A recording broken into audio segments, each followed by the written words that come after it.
Hello, my fellow modeling and tabletop gaming enthusiasts, and welcome to the Mediocre Modeler Show.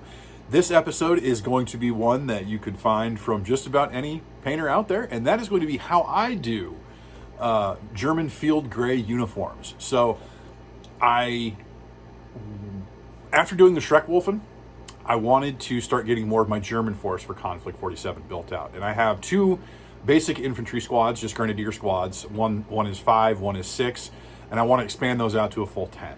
So I'm working on an additional group of 4 guys to add into that squad to get that 10-man squad. So I decided, why not film how I do German gray? And there are so many different ways to do it, so many different shades. I mean, there's not like a ton of ways to do it, but there's just so many different paints you can do it, so many different processes you can use.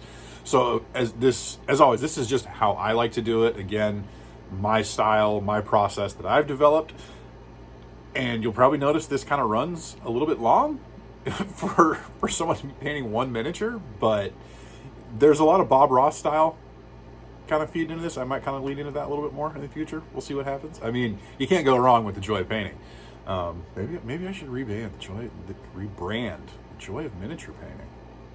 I'm sure someone's probably already taken it, but yeah. So I'm going to walk you through the steps that I use to paint a field grade German field gray uniform for a German grenadier for bolt action in Conflict 47. So without any further ado, let's head on down to the bench. Let's get paint. As always, we got to start somewhere, right? So I've already gotten my guy. I always do the skin tones first, which I just do with contrast paint. But I've got my German soldier here with his commandeered PPSH. Already got his face and hair done.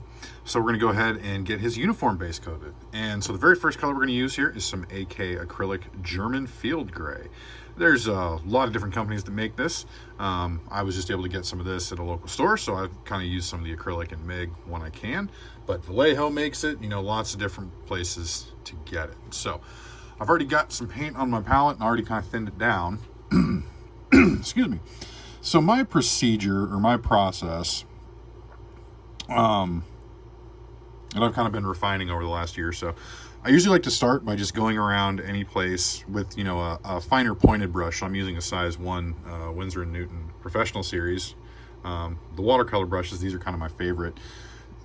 Quality's pretty good, and they're definitely a lot cheaper, at least probably half the price of the Series 7s, which in my experiences the last couple of years, the quality on the Series 7s hasn't been what it used to be. But back to my previous point, what I like to do is go around and get just block in all the areas around stuff that I'm not going to be painting over. So in this case, it's going to be all the skin. So I'm getting around the collar of his tunic and all that, and then I'm going to go around his hands and get his wrists. So, and any place that might be nearby that I can't get, just to make it easier, because I like to come back in with a larger brush to do the bulk of the work. Again, it's how I like to do it. Doesn't mean that's the right way or that's the wrong way. And of course, I move my painting handle all around to get all the angles. So I'm going to go ahead and get his wrists, and and his undershirt, I think, would have been the same color. So you can go ahead and just get that little cuff. But we'll get all around his wrists here, and then I'll probably do some of his tunic and again his trousers, just to eliminate the possibility that I have to try and get in there with a larger brush to try and paint those spots. And of course, if we make any mistakes, that's okay. Mistakes happen. We'll just try to clean them up as best we can. Bob Ross style. For those of you who may not be familiar with Bob Ross, I would strongly encourage you to check out The Joy of Painting. I think there's episodes on some of the streaming services as well as all over YouTube. It is definitely worth your time. So then, I'm going to get some of these areas behind. I'm actually probably trying to get underneath his submachine gun there. And I'm getting kind of some of the stuff of his pouches, which that's perfectly fine, because we're going to paint over those later on anyway. And then we'll get this side here. So And as always, folks, if you have any ideas of content that you'd like to see, or you'd like to see my spin on certain things, definitely feel free to drop a comment down there below, or seek me out on Instagram or Facebook, and let me know what you think. Let me know what you'd like to see. Let me know what you're liking that I'm doing, or what you think I could improve on. Always looking for ways to make things better for everybody. You know, some happy little accidents might be what we need here. So I'll do our best, and then we're going to get down here, back in behind his trousers a little bit, where it's going to be a little tougher to get with that larger brush.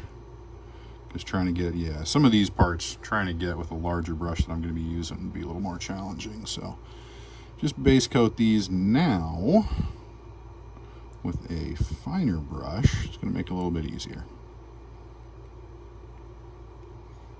And as usual, it will probably take us 2 coats, which is perfectly fine. That's what we want, as always. So we'll do that. Okay, so I'm fairly satisfied with kind of the outline of everything, so I'm going to go ahead and switch over to a larger brush. And what I'm going to be using for this, it's going to be a 3mm or 1/8 inch Winsor & Newton Professional. This is just like a flat brush. Get it in focus there. I could probably use a little bit of a deeper cleaning, but that's all right. So I got my paint already pretty well pre-thinned, so we should be able to just keep on going there. And then we'll just fill in the rest. You know, and I could use this brush the whole time. I don't like making mistakes where I then have to kind of clean up the skin tone. And since I do it with contrast, it's quick and easy, but if you do make a mistake and you have to tidy up, it's just a little bit of extra steps. But layering skin tones is not something I particularly enjoy doing anymore. Not that I particularly enjoyed it to begin with. I've never been particularly great at it either, but if I can find ways to avoid it, I will, by just being a little more careful. I mean, pretty much everything else on the model at this point, except for the skin, is going to be painted over. But for this video, we're only going to be worrying about just the German field gray uniform. The accessories and everything are pretty easy to do. You know, varied references, you can do them however you want. So we won't worry about that as much. We're just going to get just a touch of water, get in there, and get his trousers finished off first, and then we'll move on over to finish up his tunic. I don't normally say tunic. That's not really it's not really normally in my vocabulary, but that's what it is. His top, his tunic. So yes, then we'll go ahead and continue on there. And of course, I've got a squad going at this same time. Just I built them up to flesh out one of my German squads to a full 10 figures, and so I have another MG, a loader with another guy with a rifle, and then this guy with the SMG, which I just thought would be kind of cool because PPSHs look pretty cool. I like them better than the MP40s. But yeah, so I mean, with the impending release of Bolt Action 3rd Edition, which I understand, they've got the final, well, I shouldn't say final draft, but they do. I mean, they're getting pretty close. They're proofreading, the final drafts and everything, which was an interview. I can't remember what channel it was. It's one of the big ones out there, done fairly recently with a gentleman by the name of Colin Stone, who is I believe he's like the head of accounting at Warlord Games, who, if you do get the chance to ever meet Colin in person, he is an absolutely delightful individual. I've had the pleasure of meeting and conversing with him at Adepticon the last 2 years, and Warlord has some fantastic people, both him and Peter Gosling, their head of marketing, and I believe now is actually kind of in charge of Conflict 47. They're the two that I've had the chance to interact with the most, and they are absolutely fantastic individuals. They're a lot of fun to talk to. So if you do get the chance to meet them at an event, definitely, take a few minutes to chat with them. But yeah, so I'm assuming things are probably going to be fairly similar, but not like I'm going to completely rebuild these squads. I think at this point I'm probably just waiting for 3rd edition to drop before I really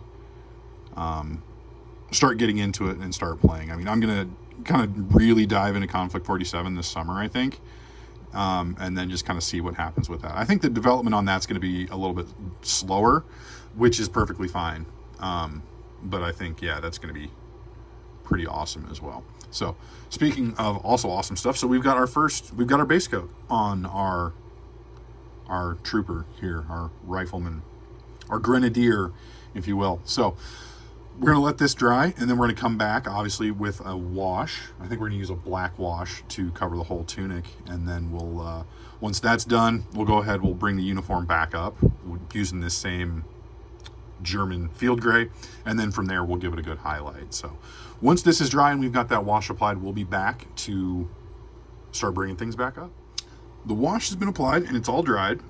So what we're going to go ahead and do now is we're just going to bring that base coat back up, just like always, traditional method. I might not show you the whole process. Y'all know what this looks like, but again, back to a size 1 round. And so we'll go ahead and just start bringing it back up, leaving the wash in those deepest areas. And this is something to point out as well. Sorry if it's a little out of focus there, but all these spots that are in shadow that are on the bottom of the model, you don't really need to do a whole lot because they would naturally be in shadow and be a little bit darker. So it's perfectly okay to just leave those dark. But then, yeah, we want to leave that wash in the recesses. I mean, I'm sure y'all probably already know how to do this, so you're just watching a guy talk and watch paint dry, but I can tell you a lot of my YouTube viewing is quite literally watching paint dry, and it is thoroughly fascinating. I mean, that's kind of why I started doing this myself to begin with. So, yeah. And you can see there's some spots where it pooled a little more heavily, but luckily some of those are kind of already in shadow, so we're going to be okay for the most part on those.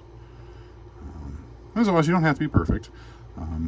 You get to your weathering stages and you can kind of hide some of those crimes, as they like to say in the industry. And I don't do really heavy weathering on these, just a nice oil wash and things like that. A little more in-depth on the vehicles, but which if you stick around for the Pacific Sherman series, you'll see some of that. I recently completed a commission that was a Night Lord Chaos Space Marine Rhino, where my goal was to just do all of the weathering using just acrylic paints. And I have to say, it turned out pretty well. I was pretty happy with it. It's been a very long time since I've painted anything Space Marine.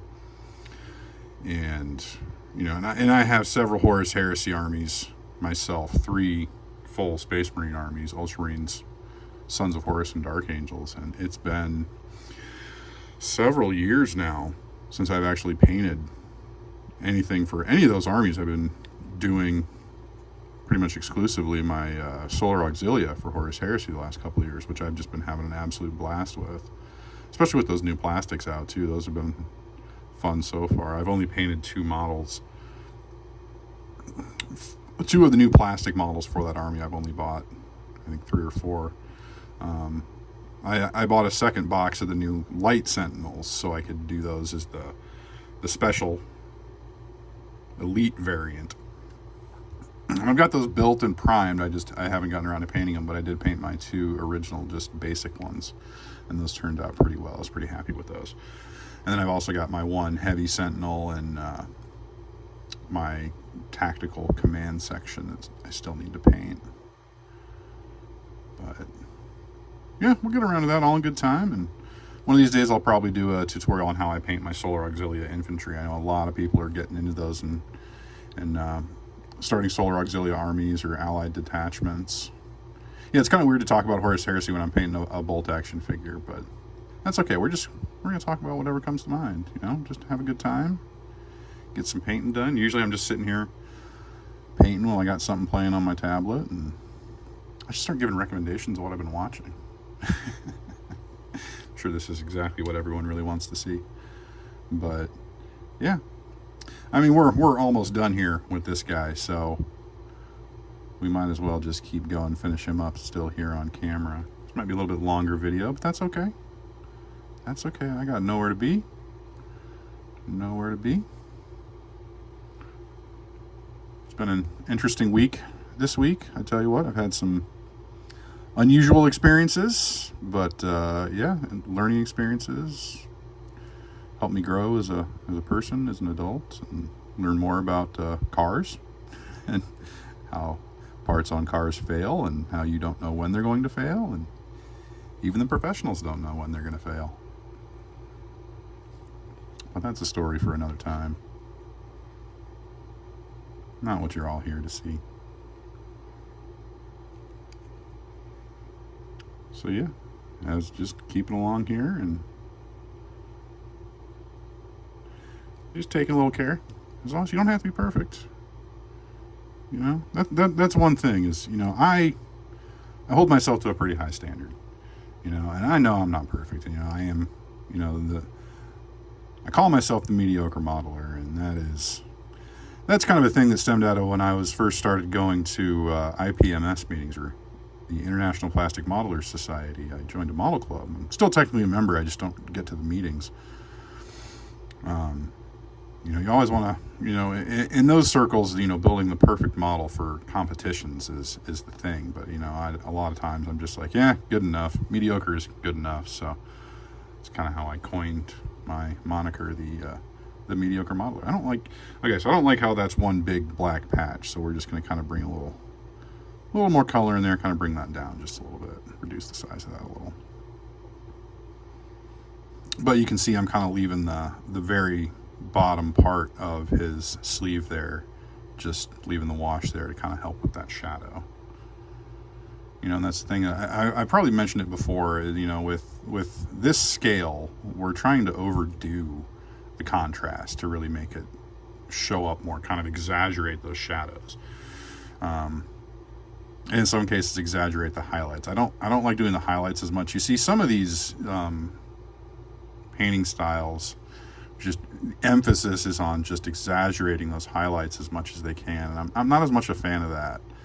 I almost prefer my highlights to be a lot more subtle, but that's the style, and that's what some people like, and I'm certainly not going to rag on what they like. We all like what we like. We have our own preferences, our own processes and procedures, and again, this is just kind of my procedure that I developed.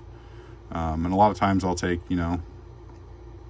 processes from other painters and kind of adapt them to my style, or, just as a jumping off point when I'm looking for something new to paint. So all right, so there we go. That guy is rebased. So we'll give this a little while to dry, and then we'll come back and we'll start getting some highlights on. Now our base coat has been touched up, so we're ready to start our first highlight. It might end up being our only highlight. I kind of have to decide for sure what I want, but we're going to be using about a 50-50 mix of our German field gray and gray green. I think I've also got a green gray from Vallejo, but I think we're going to use this green gray as our mix, and you can kind of see what it looks like here. But we'll go ahead and basically, we're doing not like a super chunky edge highlight, but basically a bit of an edge highlight. And I don't know if I'm going to have enough paint. That's okay. We'll make it work. We always do.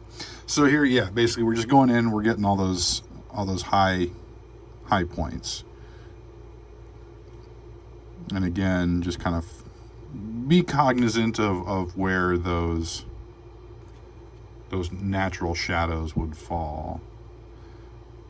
I don't know. I haven't decided. We'll kind of have to wait and see how things quite pan out, if this is going to be our only highlight, if we're going to do a second highlight after this. Either way, should should end up looking pretty good. And as I was talking before earlier about how we want to kind of push the contrast, so we want to push those highlights a little more.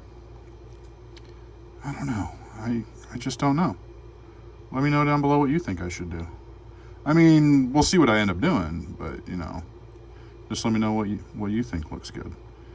Because again, everybody has their own preference, has their own style, but because what looks good to me might look like total garbage to you. I mean, I hope it doesn't look like garbage. I'm hoping you're liking what you're seeing, but that's not always the case. Like, some people think Battletech miniatures look great. I disagree. And we're allowed to do that in this world, thankfully.